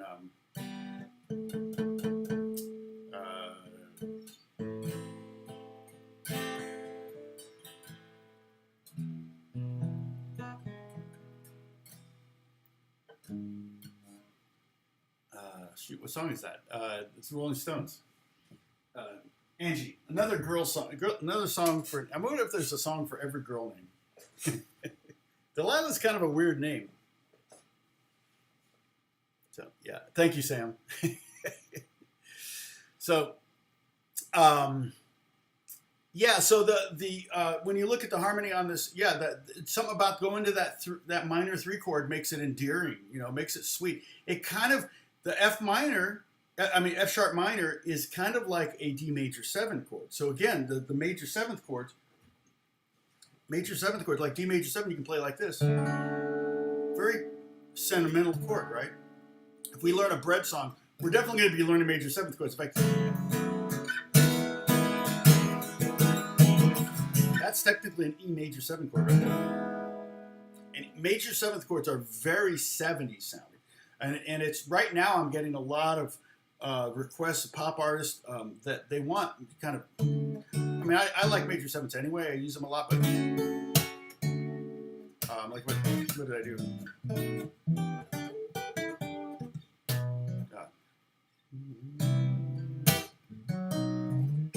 Even in ETA, I wrote this. The 4th chord in the song is in C major 7. I go to B7.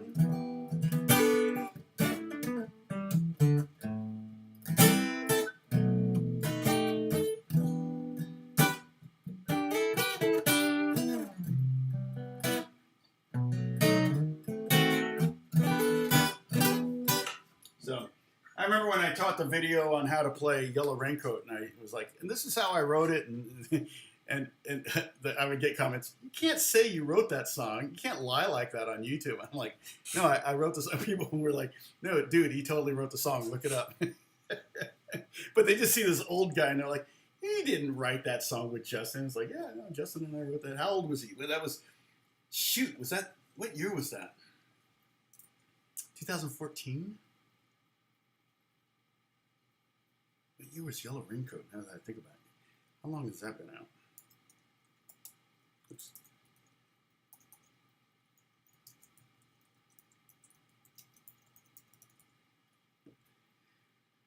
$13.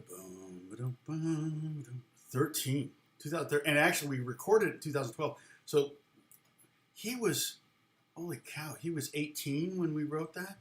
Because in 13, let's see, he's the same age as Jack, and Jack was born, wait, let me think. Hold on a second. He was born in, no, he was like 17 when we wrote that song. That's crazy. And I was like, let's see, in 2013, I was, see, we wrote it 2 days after Christmas. That was, so that would have been 2012. And so I would have been 51, and he was born in 94, so he would have been 18 going on 19. That's crazy. Yeah, that's crazy. And I was brought in to play on other things, and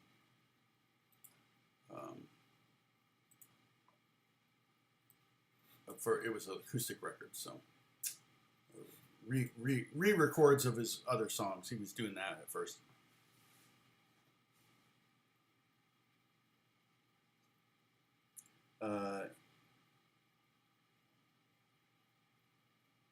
Oh, the test piece for David Graham. I don't know who that, David Graham, I don't know who that is. Yeah, we have a cat. We don't have any mouse problems. Well, in the attic, we had mice. I found a bunch of little poops up there. I'm like, okay, took care of that. But yeah, and I have a high frequency thing that kicks on every now and then. That also helps.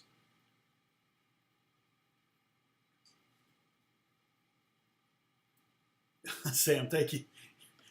December 27th, 2012.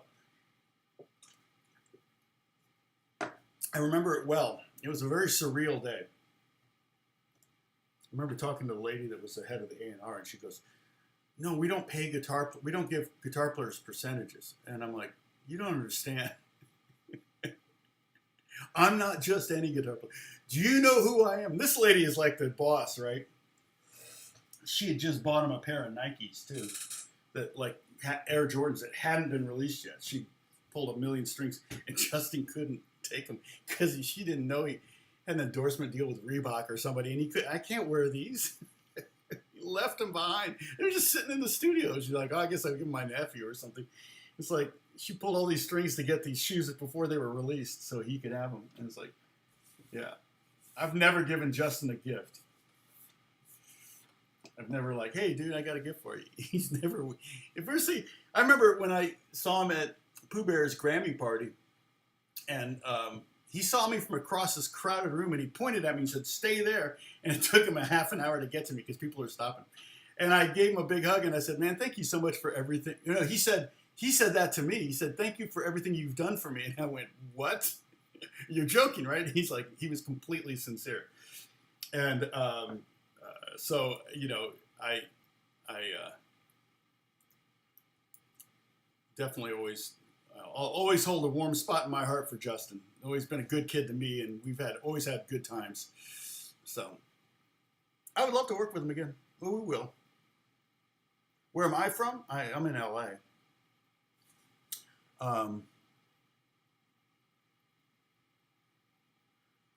Davy Graham got. Oh, Angie. But Angie is Rolling Stone song, right? Different Angie. You're talking about a different Angie, I guess. Because Keith Richards wrote Angie, I'm pretty sure. It sounded like a Gibson guitar too, doesn't it? I'm pretty sure he's played like a Gibson Dove or something. Is he hawking Tim Horton stuff? I'm trying to sell my stupid Tim Horton stock. I cannot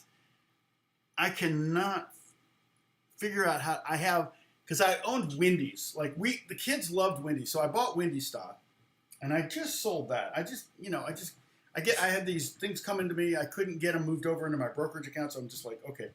For some reason, the paperwork wasn't going through to get it moved over to the brokerage account, so I'll just sell it. So I sold my Wendy's. I don't remember what I paid for it. I maybe made a little money on it. I mean, they paid dividends for years, but they stopped reinvesting in it, so I just get these $10 checks out of the blue, and it's like every quarter, and I'm like, yeah, I guess I could go to Wendy's for $10. It wasn't like I had 100 shares. It was like $20 a share, so like $2,000. So, but they bought Hortons, and then they spun it off. So I ended up with So I ended up owning Tim Horton stock, and it's a Canadian company, and they send me similar paperwork, but there's nowhere on it where I can, anywhere marked on the paperwork where I can just cross a box, say, sell all shares, send me a check. And I have 100 shares. No, I don't have 100 shares. It's Restaurant Brands International who owns them. So RBI, it's like, I think I have 20 shares at $60 a share or something like that. So it's like, you know, 120 or $1,200 or whatever. Maybe it's a little more than that. And maybe I'm like at 24 shares and it's $67 a share. But I'm like, how do I get these? I get paperwork for that I pay Canadian tax every year that I get back. The U.S. government gives it back to me, which is silly. I just keep it. I don't need that. I don't need that money back. And then, and it's a foreign tax credit, right? And so, and then I don't get a tax bill but they just tax it at like 38% or something. Like they tax the dividend at the maximum rate because I'm not a Canadian citizen. And it's like, well, why do I want this? I just want to sell it, and it won't. I can't figure out how to sell this stupid thing. And I went online. I talked to somebody, and they didn't know. I'm like, how do you not? This is my rant. How do you know? I'm an American. I bet you there are more American shareholders of restaurant brands international than there are Canadian ones, just by sheer fact of numbers. We have 10 times the population they have, so it makes sense. How is it that you don't have an option there for me to sell my shares? I don't want to own. What do I do when I die? What happens then? So it's like, oh, okay, good. Angie, two different songs. Okay. I'll have to look it up. So you say it's Davy who? Davy Graham. All right, I'll pull it up, but I can't listen to it right now because I don't want to get a takedown or, you know, shared revenue or anything. Better turn off my speakers just in case it pulls up. I mean, maybe I know it, but gosh, there's so much music out there. I have people go, oh, you don't know that song? How do you not know that song? I'm like, oh yeah, there it is. Number one thing. And is it just a fingerstyle thing? Or is he singing too? No, it doesn't look like he's singing. It looks pretty complex.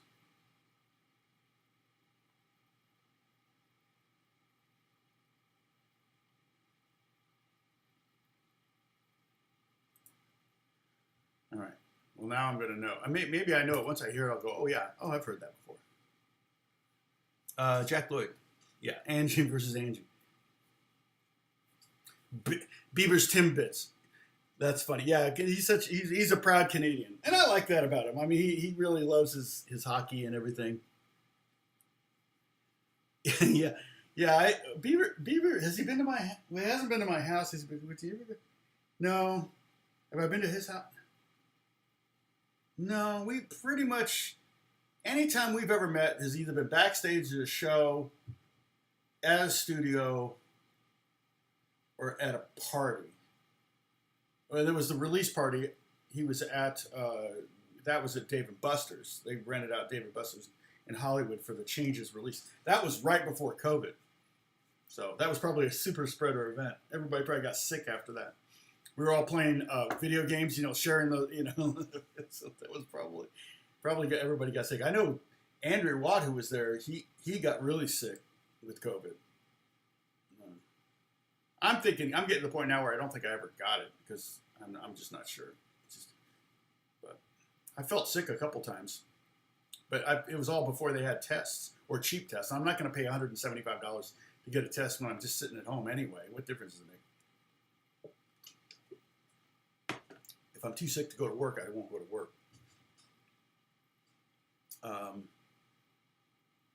He might. Yeah, if Justin hung out here with me.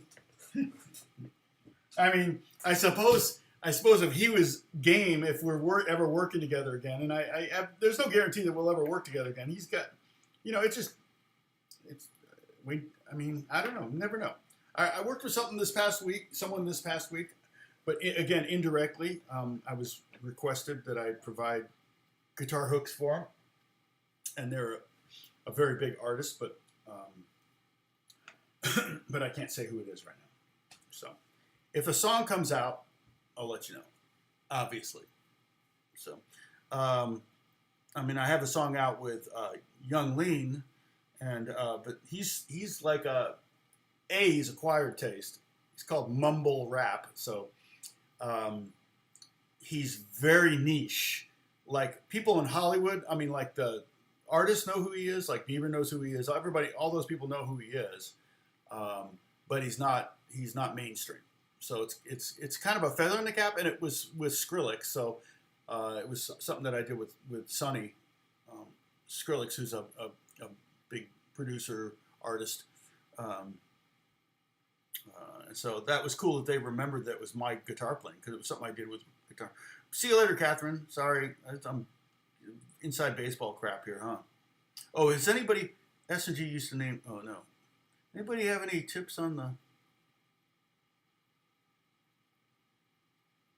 Yeah, I mean, next time I get paperwork from, I'll probably just take it down to my broker and say, how do I get my, I don't know. It's like so weird that they don't give me a way to sell my shares. I just want to sell my shares. Heck, I would, at this point, I would even, if they, have some vehicle for it, I'd gift them to a charity and take the write-off. Not that that adds up to much, but it's like, but the cash might, I was thinking, oh, I'll sell that. I'll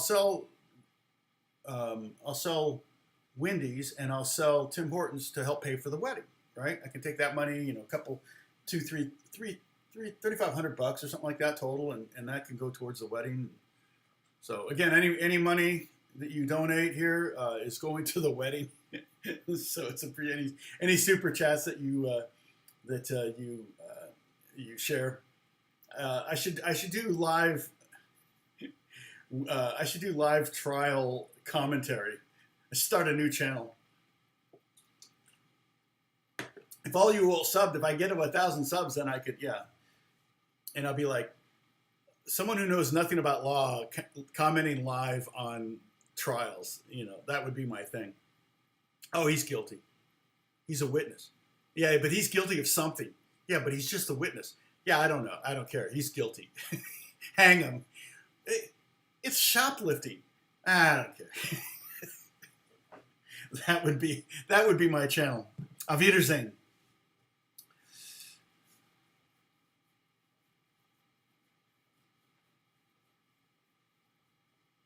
Joe DeBlasi, classical guitar. Is there anybody out there? Oh, did somebody say, have I done a classical one? You never showed, you never know who, the guy. Oh, yeah. I'm probably more likely to take my laptop and do a remote thing. The only problem with doing my live stream on a laptop, and I've got a new computer coming, and I'm going to get a new screen, and so I won't have a built-in camera. I don't think the screen has a built-in camera. I'm going to have to buy a new camera, so it might get better looking. I might have better. I don't know.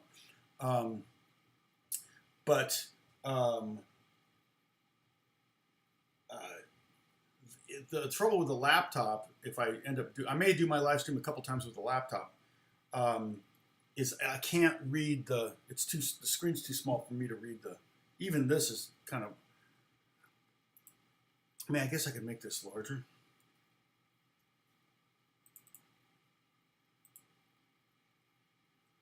Oh yeah, it does get larger. Yeah, so I guess I could, oh, it gets a lot larger, slowly. It's not doing it when I click it. That's the funny thing. So what do I have it set at? I guess I have it set at 110%. Where'd the button go? Oh, it's there. Okay. So if I go to 125, yeah, I definitely had it set to 110. All right. Well, so I'm going to sign off because I do have some work I got to do. I've got a stack of music here I got to go through for that. I told you about that movie. I think it's a short film. I don't think it's a feature or anything like that. I got a bunch of melodies I got to play. A lot of ledger lines. See that? I got to play those, and then I got to play rhythmically through it. So I'll probably do 2 takes. It's supposed to be kind of like an 80s Diana Ross, and I'm pretty sure it was probably like a David Foster type production or something. So I'm going to do like some of that. I'm going to have like a clean Strat sound.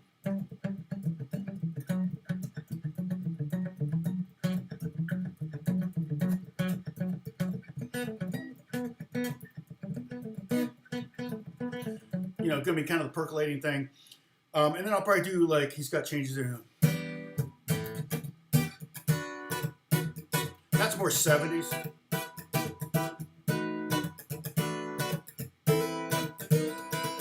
I have to listen to the track, but basically throw down a couple acoustic or a couple of electric guitar rhythm options, and then play the melodies he has written for me. He said something weird, like, what was the terminology he used?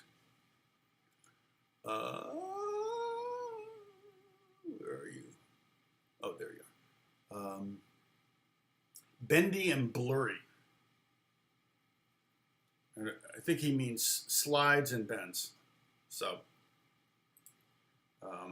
who knows? And the sample track, I think, is a synth. It's like a Moog with somebody's doing the bend thing on the Moog, playing synth. I think it sounds like it's not guitar, but this guy knows that kind of stuff. So I don't know. He just maybe wants me to double it. But anyway, so a lot of notes on here to read, but that's okay. It's a lot of gaps, so I can get this phrase down. Again, talk about practice. I will probably practice. I'm not going to sight read this necessarily. I'll play through it a couple times along with the track. Maybe find the best places to do some bends and slides. Maybe notate it. Probably not. But that's about an 8-bar phrase. I can get that down in one take, and then I go click forward 8 bars and got another 8-bar phrase here. 1, 2, 3, 4, 5, 6. The placements of the notes are in kind of weird spots. And there's another synth playing a counter line. So I noticed that I was trying to read through it a little bit. It was a little counterintuitive. This one, the next one looks like it's the same line. No, it starts out the same, but it's different after that.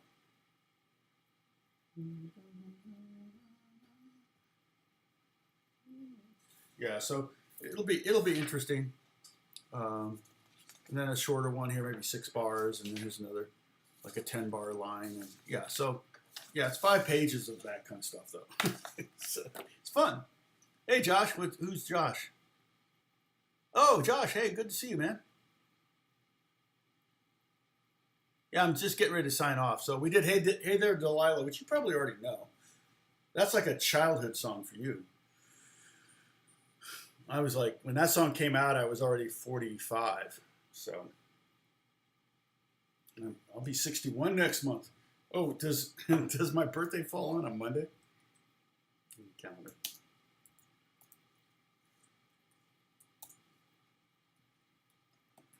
Oh, no, my birthday falls on a Sunday, I think. Yeah, my birthday falls on a Sunday, so I have to have a birthday at church. So, hopefully there won't be a cake. Rain is coming. Oh, I wish we had rain coming. It's just going to be warm. Sunny and warm. Not hot. I don't know where it is, what it's like in Holly. Well, no, they keep upping it now. We got Saturday is a high of 97. We're still nowhere near where we normally are. I mean, normally, June is not usually this hot, but the spring has been really cool. So, and the nights are getting down cold, so that's good. We're coming up on our longest day of the year, too. So once the days start getting shorter, the nights get cooler, which is good on the AC. So, all right. Oh, nice. Oh, that's great. I think I knew you had a private teacher at Holly. That's always recommended. It's hard to find a teacher that, works. Don't be afraid to change teachers if it's not working. You can even go into it and see, saying, hey, go to a store, and if they have like 5 teachers, you can say, hey, can I take 5 different lessons from 5 different teachers in 5 different weeks? I don't know if they'd let you do that, but you could definitely, you might have to do it a different day every week or a different time. But if you find the right one on the first try, you might go, yeah, no, I don't need to try the others or whatever. But you could go in where they know, hey, if I don't feel like it's resonating, then I will, if you have a teacher that stops talking because he forgets his train of thought, then you might not want to take lessons from that teacher. Don't waste your time. All right. Oh yeah, you can post it in Discord. That's a great idea. Oh, you're in the Inland Empire for a change. Oh, it's 73 here today. Oh, yeah. Right now, what's the temperature right now? I didn't even see it right now. 76, but it's going to hit 87. But yeah, it's going to get warm this week. So the AC is going to be on for part of the week. But you know, mostly mid 90s, low 90s, high 80s kind of thing. Generally they undersell. Like if it says it's going to be 89, it's going to be 92. If they say it's going to be 97, it may hit 100.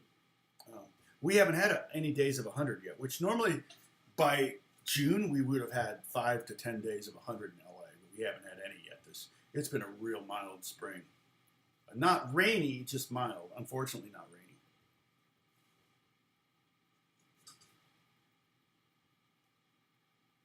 Oh, nice.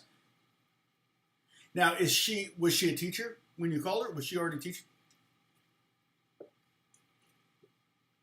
I mean, pretty much any musician out there trying to make a living is teaching.